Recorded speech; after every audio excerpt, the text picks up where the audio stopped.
You know, I just want to say how privileged we are to have Dr. Smith with us today. You know, for over 20 years, hundreds of thousands of people, both national and international audiences of all sizes, have experienced the passion that Dr. Smith brings, his creativity, his storytelling, his unshakable positivity and mind-shifting power. I mean, it's amazing.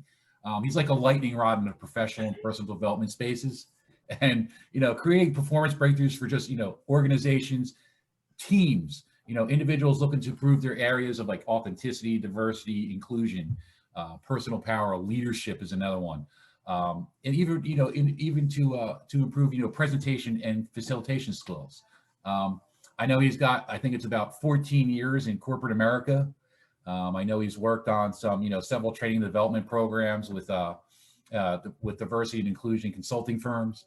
I know he formed Dr. Smith Jr. International to help others remove that self-created and organizational barriers. And his big saying is he loves to jump into bigness. He's also the driving force behind our event today, from ally to advocate, the pursuit of inclusion. So welcome. We appreciate you being here with us, Dr. Smith. Thank you. Thank you. Honor, privilege. And I want to just a quick edit. You said cost reduction.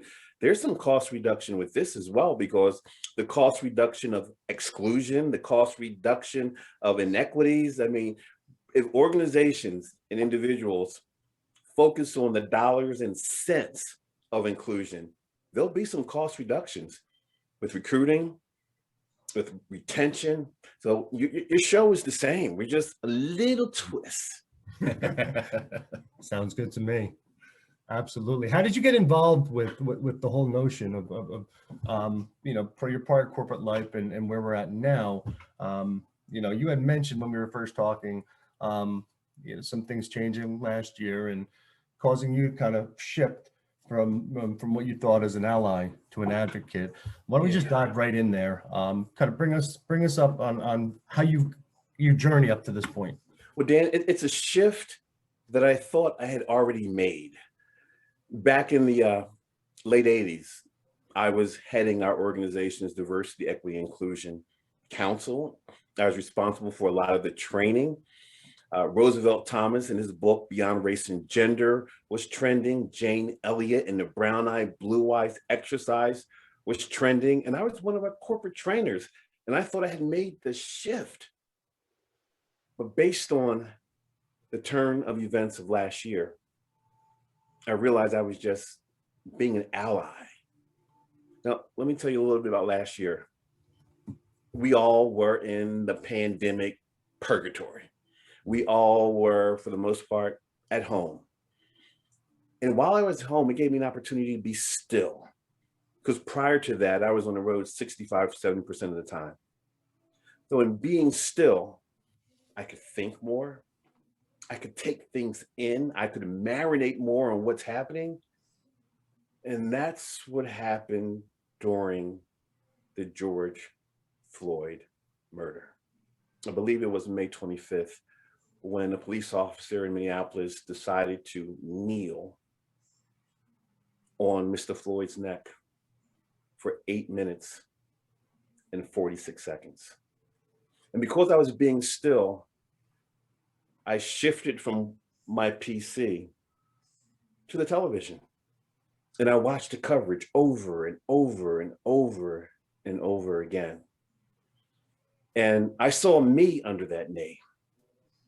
I also started thinking, over the years, I've been asking educators, politicians, entertainers, athletes, do something.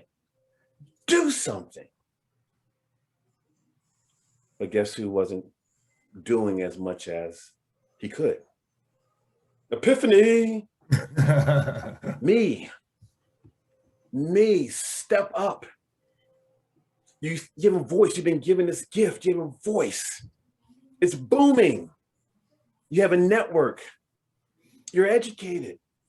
Do something. You've done all this research on authenticity. Do something.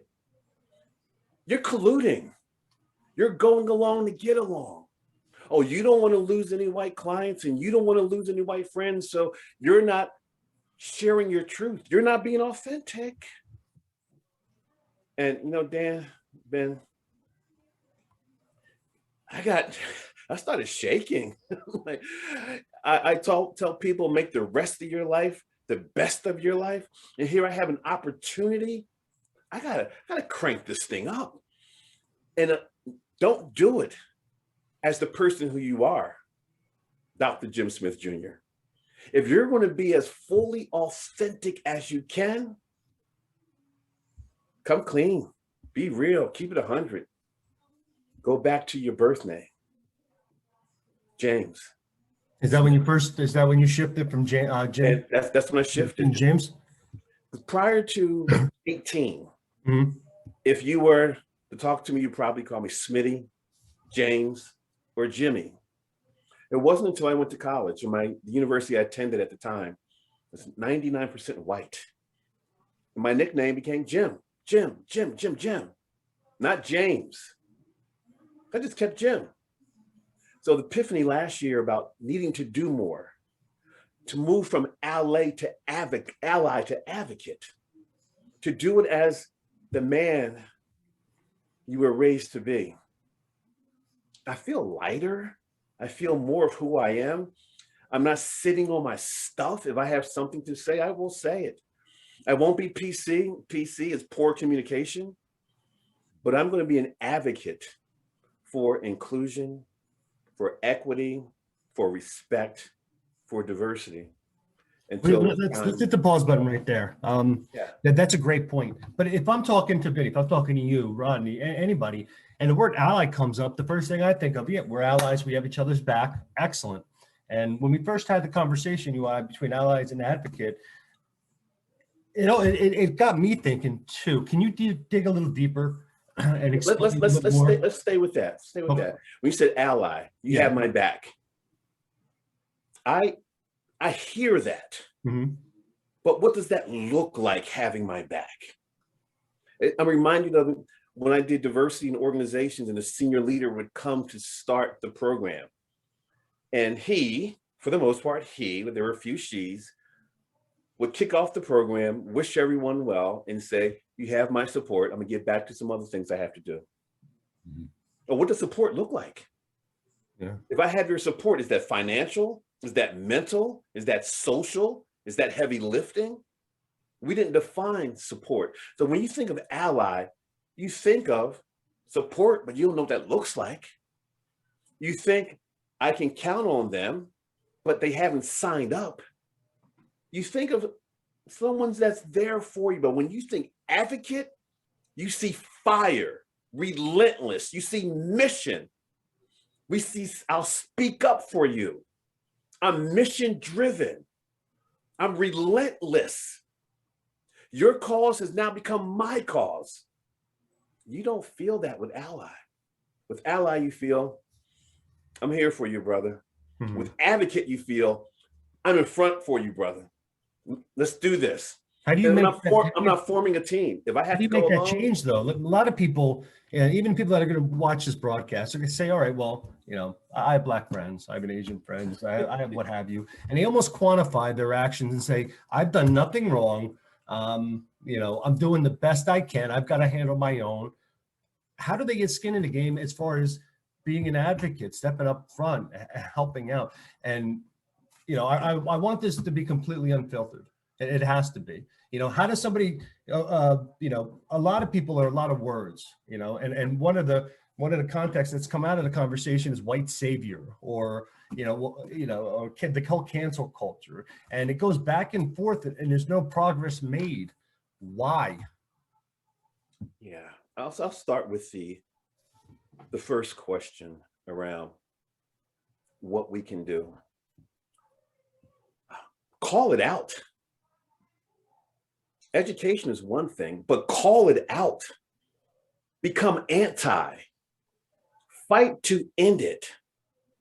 And know that it isn't a few bad cops or a few bad apples. That it is the entire tree. It's the system that needs to change or need to be impacted. And I think the mindset of a lot of people is, well, we have a few bad here, give them some education, give them some training.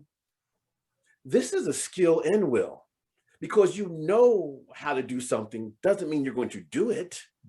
Yeah. I hear a lot of my friends, my white friends say, I don't know what to do. Fight to stop it. The optics are there. You see it just like I do. You know that men and women can do the same job and men make more money. You know that. You know that there are inequities. You know there are biases. And yes, you may be a good person, but a good person doing nothing is similar to a bad person doing bad things. So fight it, call it out, say that's wrong. You saw the optics, what happened not too long ago with the lieutenant in the gasoline station and the spray, and you saw that was wrong. You probably said, darn, that's a shame. But what did you do after that? You probably perhaps got getting numb to it, because it happens all the time. It truly does. So it's calling it out, and it's working to close that thing down. Calling out the institutionalized systems that reinforce dominant and subordinate behavior, that reinforce inequities, that reinforce exclusion, that reinforce out groups and in groups. Why don't we just have our group? So as a former ally, I can tell you, it was watching, doing small things, one-on-one, but not using my voice, my platform, my network to talk about what I believe is an easy fix that's turned into a 400-year problem. I don't know what to do. Yeah. What about, so do you think what happened at George Floyd, do you think that it was a brewing powder keg? Why did it take a man being murdered on camera when we've heard so much in the past? I believe the gentleman's name was Sean Bell. He was shot a while back, and you've got a litany of names afterwards. Why George Floyd? Well, why was he the spark that set this off? I'm sharing my opinion, not the opinion. Yep, that's all this is. This is a chat between friends. And that pandemic. We weren't out happy hour. We weren't out golfing. We weren't out working overtime in the office. We were at home and the TV was on while we were working. We were still. We were still. Almost were forced to pay attention. We weren't rushing to get out to meet the guys, to meet the gals, to go to our favorite place where everyone knows our name, Norm. We were still. And even now, since we're getting back to the office, for many of us, I haven't watched TV forever because the head is down, on the grind, calling, Zooming, business as usual. And then you miss everything that's happened up to this point. I find out what happens when I get home or when I finish my 20,000 Zooms. I find out what happened at 7, 8, 9, or maybe even 10 o'clock on one of the alphabet soup news shows. Yep.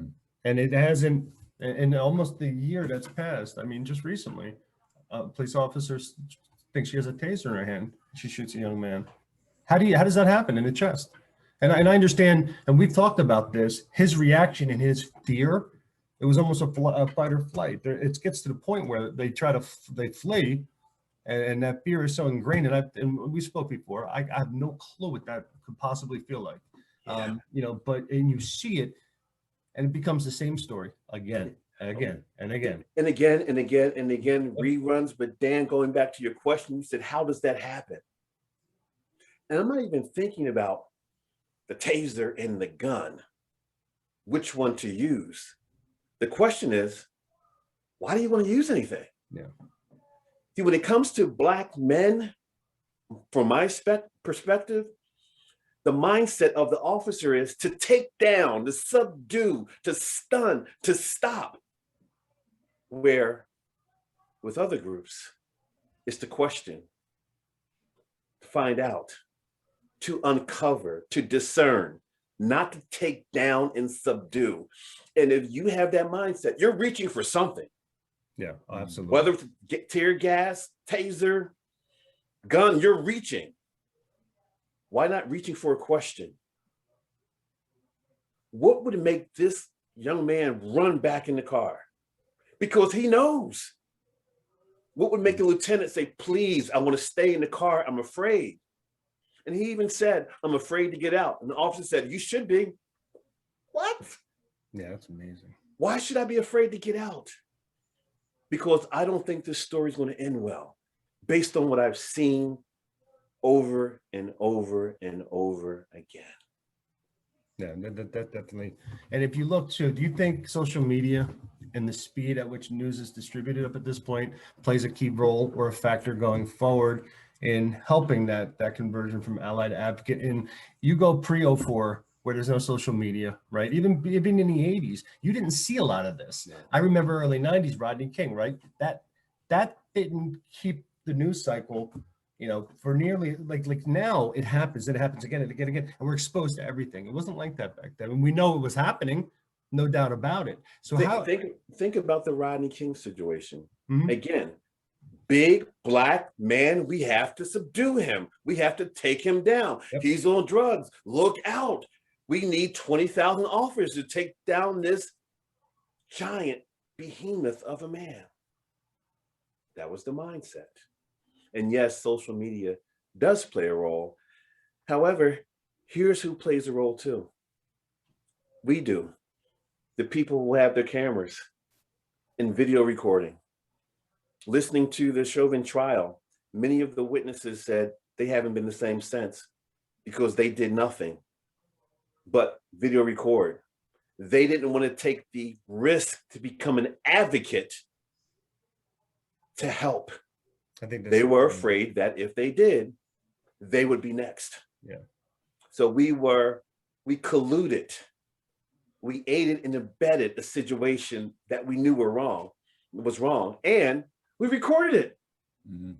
Yeah. Spielberg wanted us next. We're recording it. Camera angle. There's almost an obsession with that nowadays. People want to be, in the role of recording an event, not in the middle of the event. No one has risk appetite to move forward and put their own necks on the line, but they sure as hell enjoy recording somebody else. And which means we've bought in, because you have other Black officers applying the same tactics. Bought in.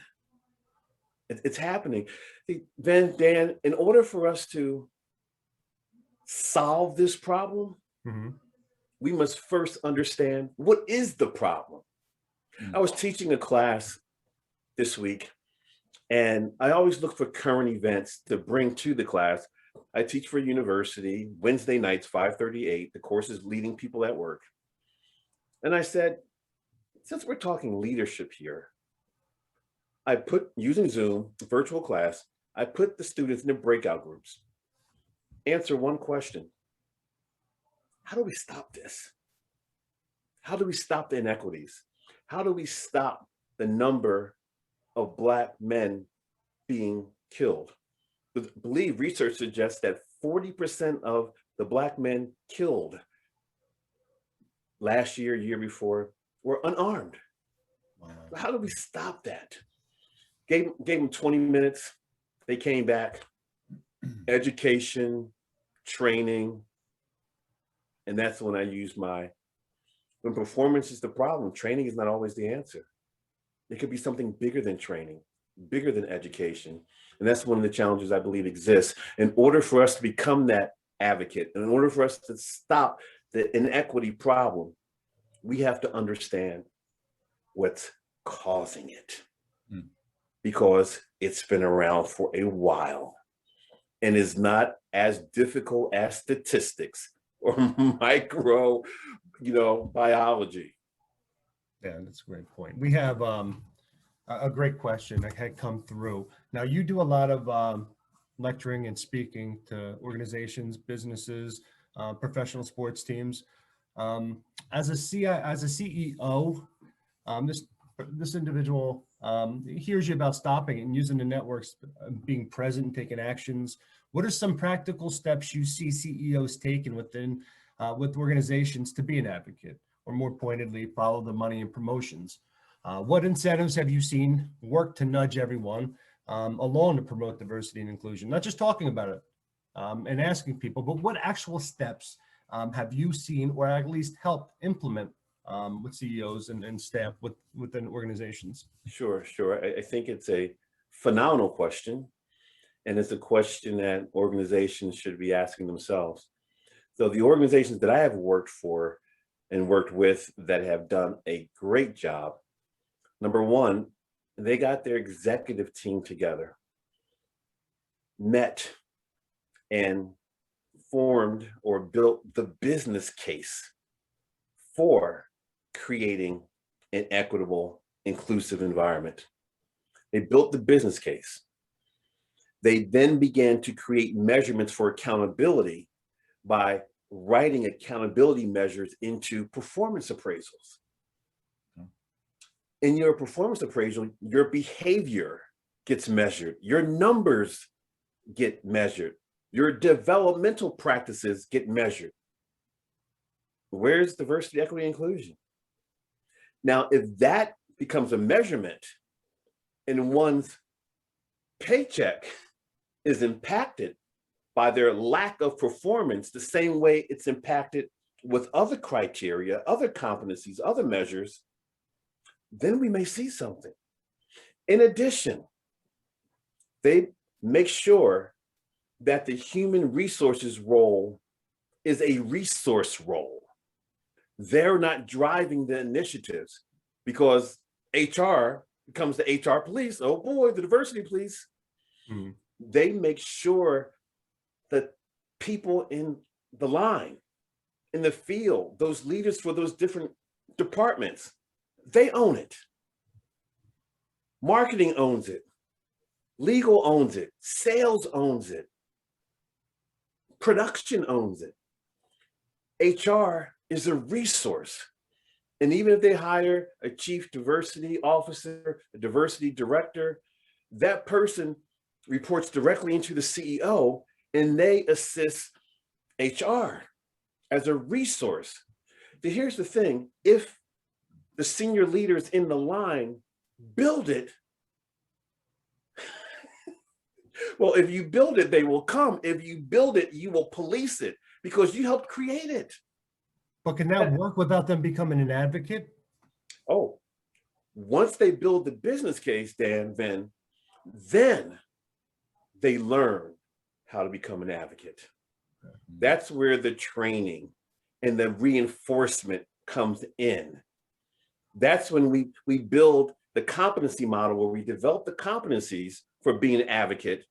And then we provide an example of what meets the mark, what masters the mark, and what misses the mark.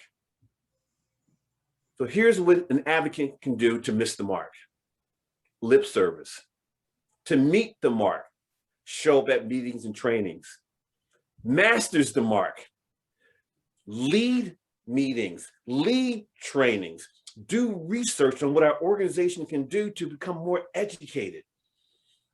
Put our money where our mouth is. We, as an organization, we put our money into our market research because we want to get better. And we send people to different trainings to learn technology, to learn how to pivot during the pandemic. Mm-hmm. Where's the money going relative to DE&I? And it's more than just bringing in the trainer to say, check off. See, an advocate, it becomes a way of life. How does the advocate use power? To get more power or to empower? How does the advocate use their wisdom and knowledge? Because they're different. Where knowledge is 1 + 1 = 2, wisdom is when do I say 2? When do I fire? Advocates, again, mission driven, and they take your mission and they supersede that. They put it on high definition. Sometimes they stand alone. That's why the number of advocates aren't there. It's a risk to be an advocate. You might lose your job for taking a knee. You might lose your job for questioning free agency, and now you can't play baseball anymore. You may have to sit out of boxing for 3 years because you took a stand. Muhammad Ali. Being an advocate is a risk. And if you think about over the years, the number of people who were advocates for civil rights, for equal rights, they took some lumps, some beatings, some bullets. They didn't care because they were advocating for justice. Dan Venn, I know you're married, you have children. We advocate for our family. Absolutely. Yep. We speak for our children when they can't speak for themselves. We go in and talk to that principal, talk to that teacher. Let's get down to the bottom of this. What's happening here? And mama bears. Yeah, that's the way we have to be around diversity, equity, inclusion, and standing up for the underrepresented. That same fire. And in our country, it seems like when something comes in my lane, whether my lane is Jewish, Black, gay, lesbian, trans, whatever the lane it is, the people in that lane advocate the most. Suppose we were advocating for everybody's lane at the same time, where we're going to shut this down because it's not right. Being a normal, decent human being. Yes. It's incredible, isn't it? You know, it's crazy. Well, all right, here's something I really wanted to speak to you about. yeah. Affirmative action. Rooney Rule. Both of those constructs were geared to right the wrong, geared to level the playing field, geared to create some action, but they weren't geared to change mindsets. That's right. They weren't geared to change the problem. It's the difference between straightening up your room, and cleaning up your room. The Rooney Rule, affirmative action, they were designed to get me a job, to get me a coaching job. But the problem still exists. Yeah. And smart people quickly figure out how to get around that. Okay, the Rooney Rule, I have to interview a number of Black people of color before I make my choice. Okay, I will. Next one. Next one. We got 2 more. Come on. We got 5. We got 5. All right, time to make the hire. Time to make the hire. Yep. Well, what I did what the rule says. Yeah. It says to interview. That's what I did. And how do you get around something like that, though?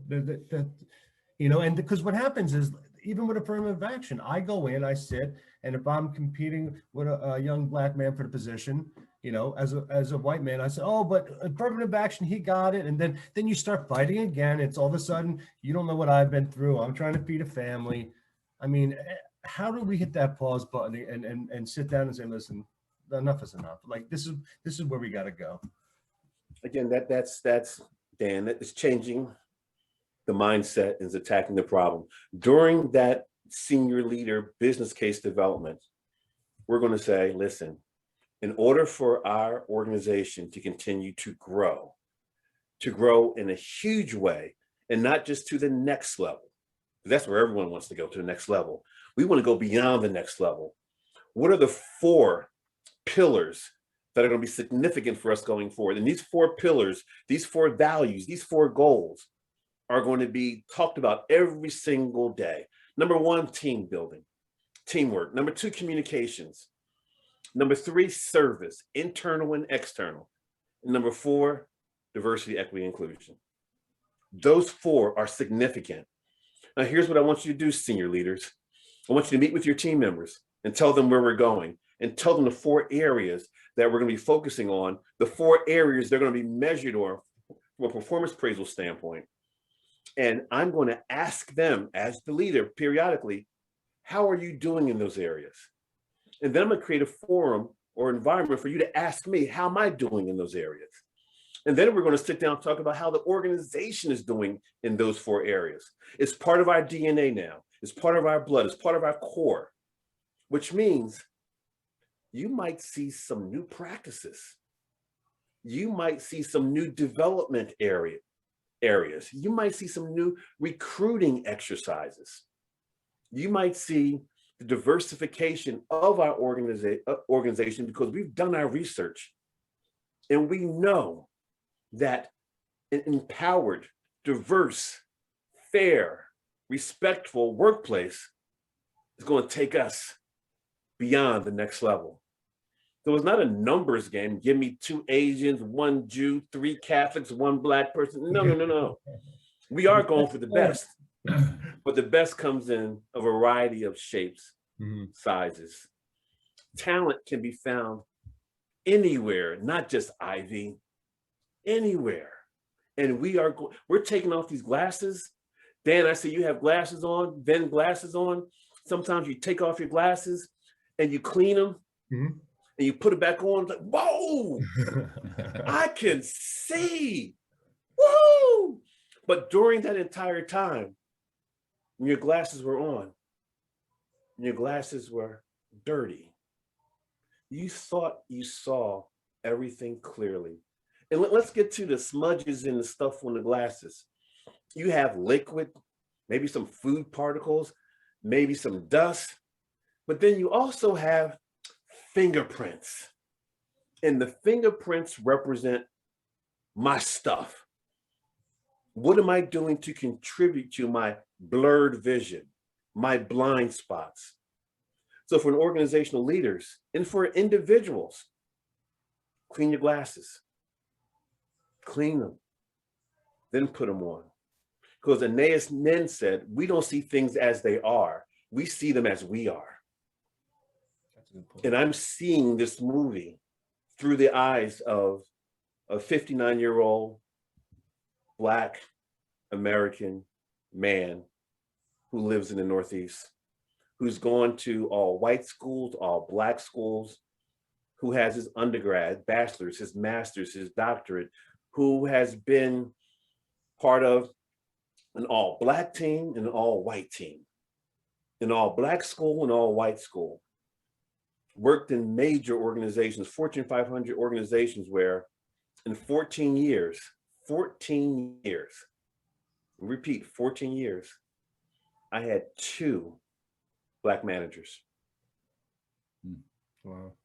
Are you telling me there's not more talent out there? In 14 years, 2 people who were able to build the trust in the relationship where they got to know all of me. Not just the suit, the tie, the performance. They got to know me, the man. I don't think I've had, when I was a financial advisor, I don't think I had any Black managers at all. I ended up developing a great relationship and good friendship with Mitch. With coworkers, colleagues, yeah. I'm 45 years old, and in my entire career, not one time. And you probably didn't even think about it. Not to this very moment. Yeah. I did. It's similar to when I was in corporate, and even now at times, I walk into a room with a bunch of leaders to talk about perhaps doing work with them, for them. I'm typically the only person who looks like me.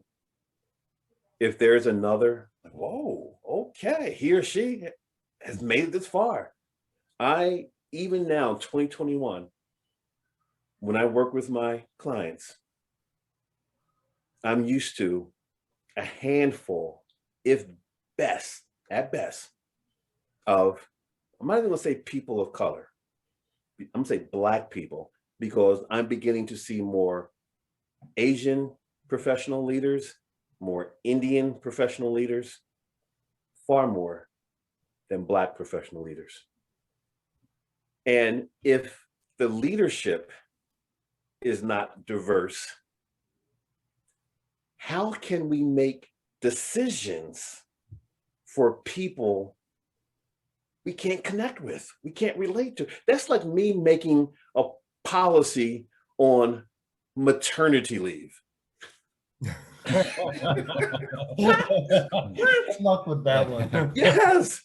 So I'm making a ruling on how long women should stay out when they have the baby. Yeah. What? Yeah. No, I could base it on what my wife did. But my wife had the baby. Mhm. I helped create it, but I didn't go through the physical challenges, the ups and downs. Now I'm going to make a policy. That's why, and I sometimes get in trouble for this, guys. And if I get in trouble again, oh, well, again, I'm an advocate. Yep. When our forefathers put together the Constitution, there wasn't a lot of racial, gender, ethnic diversity in the room. So we're making policies for our country, and our country's voice is not in the room. Now, we've held on to this Constitution forever because it's a great document. But it's 2021. Have things changed just a little bit? A little bit. So might we want to consider making some amendments based on the changes that have occurred? Because all men are created equal. Men, that's it. That's it. Yeah. Is that it? Just think of what's happening. See, we adhere to the Constitution so much. My constitutional rights, my constitutional right. If there were more thoughts and constructs in that Constitution around equity, around accountability, around diversity, we could exercise some new constitutional rights based on where we are as a country. Where if we see something happening, we don't have to get a number of votes to say the person's guilty. When we see it. Yeah. Yeah. But I think ultimately too, it's got to start under your roof. You know, you look at, I saw the best picture I've seen in a long time. I don't know if you've seen it recently. A principal took it. It was a young black boy, a young white girl. They were kindergartners, and she had her head in his lap, and she's sleeping. And it just moves you. Look at it, you're like, you think about what's going on, and you see that, and you realize the innocence, and they haven't been taught to hate yet. It's got to start right between some of their values. Dan, I certainly agree with that. My good friend, Bill Brill. I met Bill 2010. He was living in Singapore, him and his family. And I was there as part of the Rutgers University Executive MBA program. I'm one of their faculty members. And Bill, engineer, left brain, very serious type. He saw what my class was going to be about, came to the class, introduced himself. He said, "Could I call you Professor Feelgood? You're one of those feel-good professors, huh? Soft skills." So he thought it was going to be a waste of time. Over the course of the next 2 weeks, he began to realize that soft skills aren't really that soft. They're people skills. And people skills are challenging. And if you've ever been married, ever been in a relationship, ever had a friend, ever been a human, you know that dealing with people is not soft. Well, it's 11 years later, 2021. Bill and his family have moved back to the States. They live in Texas. And Bill and I talk about equity, diversity, inclusion a lot. Bill is a white guy, by the way. Last year, during everything that's happening, Bill called me and said, "Listen, have you ever heard of Emmanuel Acho?" I'm like, "Yeah."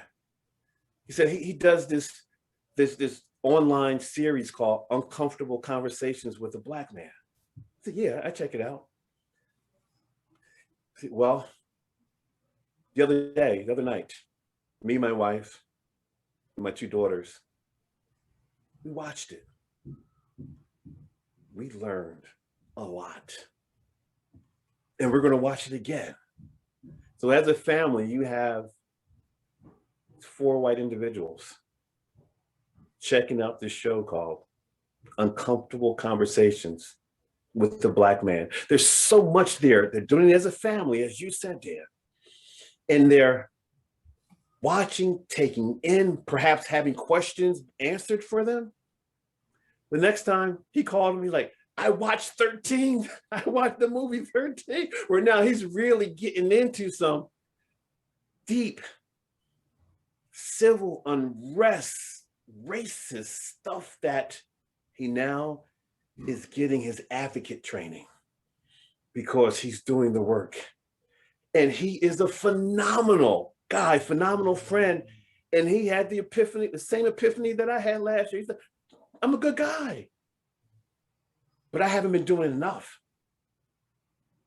I feel like I'm doing more now. I'm speaking up.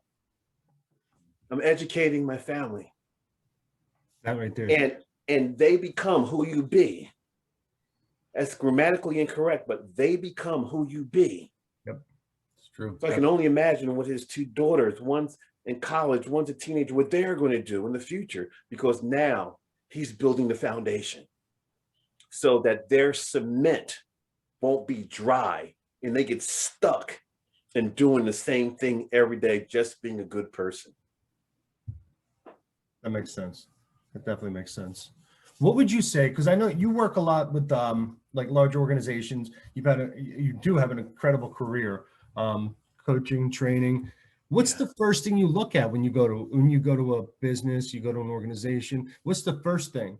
The first thing you walk through those doors, you go right at it. What's one of the key components? Well, before the pandemic, when I would walk in, it's like once upon a time. I would just gaze, people watch to see if I see any diversity in age, in race, in physical ability or disability. I would look to see if the access was there, ramps or just steps. I would look at the walls of the employees that have been rewarded for phenomenal performance. I would look at the board of director pictures. I would look at what's around me to see if I see me. Now, Dan, if I didn't see me, back in the day when I was an employee, I'm such a pioneer. I would say, I'm going to get up there. I'm going to make the wall, not this isn't for me and turn around and walk out. And some employees have that same feeling. You have your pioneers and you have the folks who say, nah, it's not good for me here. I would look around. When the meeting began, I would look around to see for the diversity, as well as to see who gets a chance to speak or who exercises his or her right to speak. Because if one person is doing all the talking, I would have to assess and see what that's about. That's a great point. Because I like leaders who are the last to speak. Simon Sinek wrote a book called Leaders Eat Last. I want to hear what my team has to say. I don't want to bias their opinion based on how I feel. And after I hear what they have to say, I might weigh in on it this time, maybe the next time. I listen for, and I can't tell, but I listen for the amount of authenticity, the amount of vulnerability. I listen to see if they just give me facts or if they give me some stories. Because guys, I believe that, and my good friend, Doug Stevenson likes to say, facts fade, stories stick. So I'm going to ask questions to create scenarios. I think they call them behavioral-based interviews. Well, that's the kind of questions I'm going to ask. Tell me about a time when, as a leadership team, when your women, when your people of color, when you underrepresented group members have shared with you their discomfort. tell me about some of the things you've done. Take me through a glory story and walk me through a gory story. And what did you learn from each? If I hear radio silence and crickets, I'm thinking they're shy.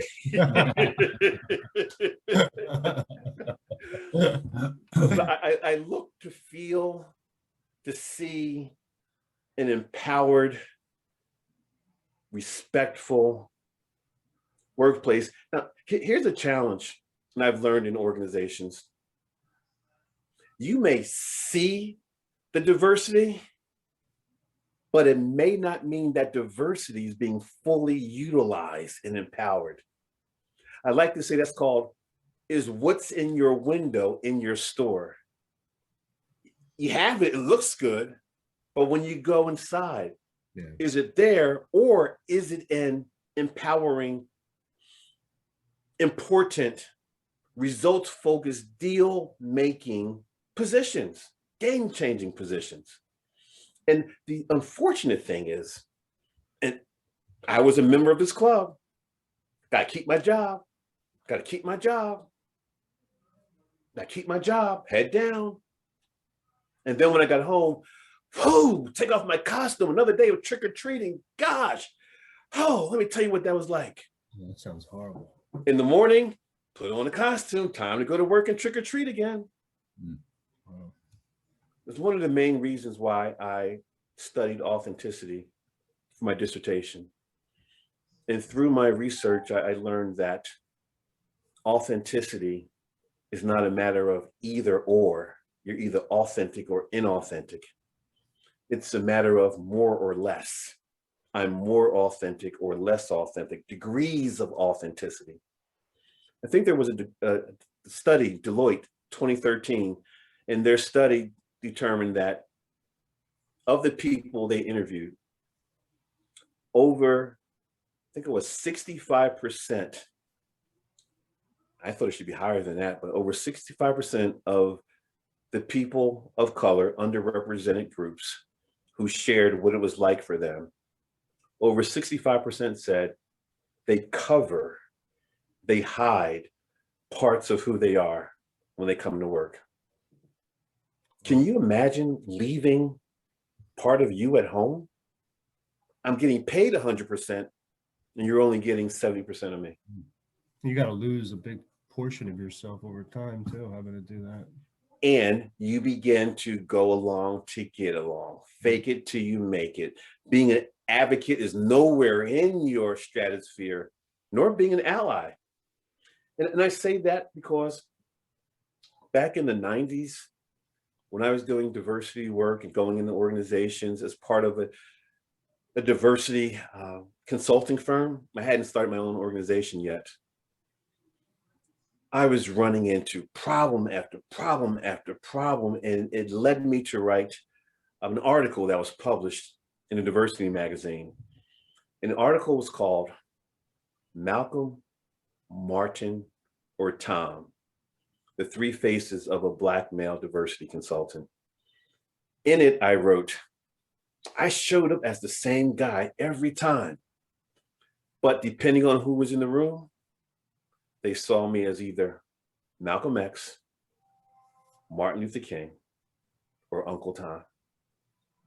Oh. I was the same guy, but through their life experiences, they felt my push, because you were going to be pushed, as Malcolm X, any means necessary. They felt my, let's talk, let's meet, as Martin Luther King Jr. Turn the cheek, turn the other cheek. Can't we all get along? And they felt my, well, sometimes we have to realize that the culture is not going to change as quickly as we would like for it to change. As Uncle Tom, going along to get along. No, that's incredible. Absolutely incredible.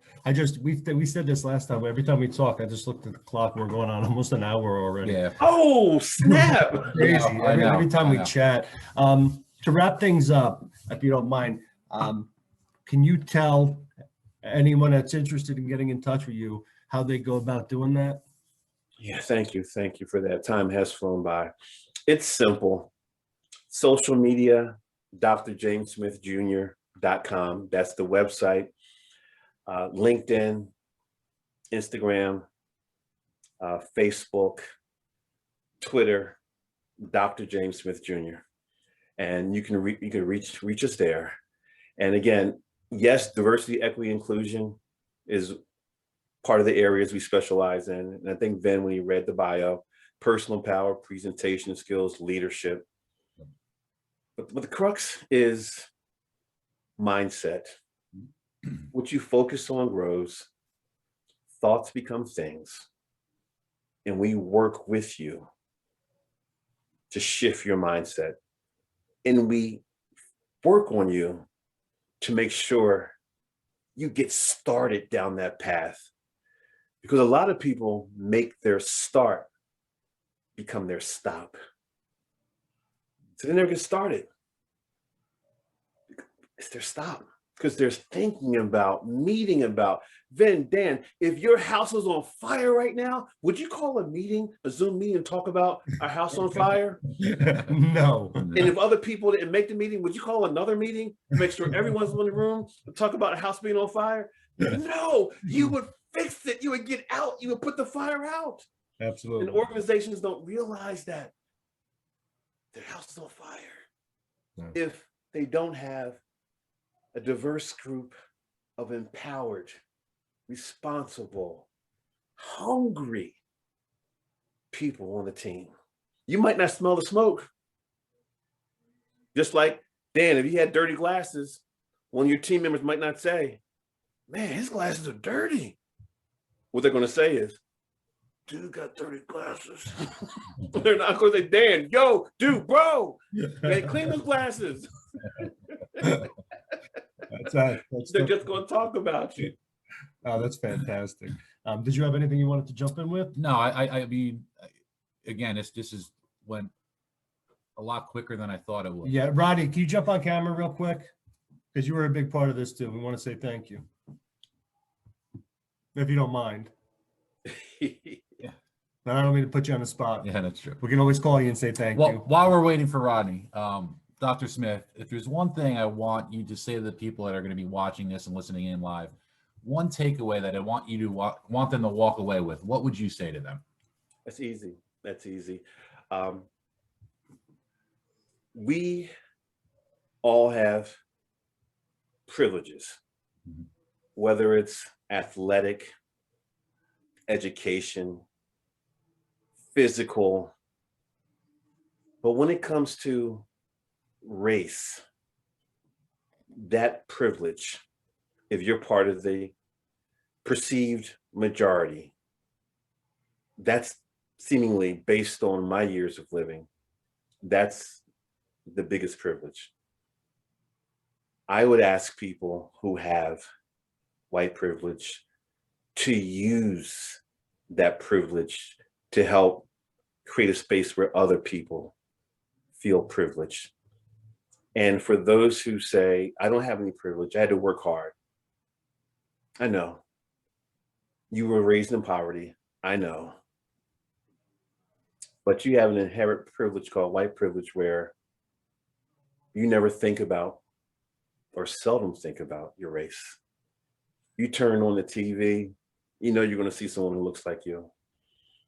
You go to the movie theater or turn on Netflix, you know whatever you watch, at some point you'll see someone who looks like you.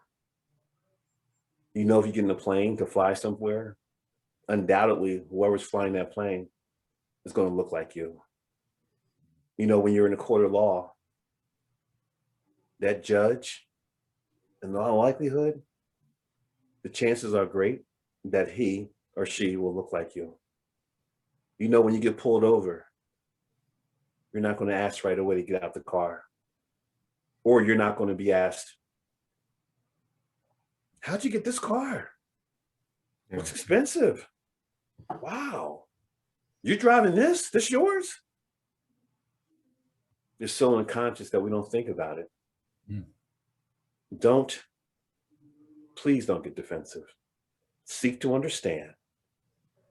Because all those examples I just gave you, I walk in the room thinking about my race. I get pulled over. I know at some point, because it's happened over and over again, I go into a store, somebody might follow me and pretend not to be following me. I know if I watch a movie that's a black movie, they call it a black movie. We have work to do. Acknowledge the privilege and acknowledge the opportunity you have to fix, to help fix what's wrong. Not the few bad apples. Let's fix that tree. Makes a lot of sense. Thank you very much. And Rodney, thank you for all the work you did and, you know, the entire process. I have to tell you, it's been an absolute pleasure with the both of you. Absolutely. I've really enjoyed our time talking, and I look forward to our subsequent conversations in the near future. If you guys, did you want to? Yeah. No, that was it. All right, then we were going on almost an hour on the dot. So we want to thank everybody for joining us. This will be available on our YouTube and our podcast and just about every other social media platform that we're on. So thank you very much again, Dr. Smith. Thank you, Rodney. Thank you. Absolute pleasure. And we look forward to seeing you guys again soon. Hey, virtual chest bump. Right back at you, bud. Right back at you. Have a great day, guys. Bye, Take guys. care. Great seeing you again.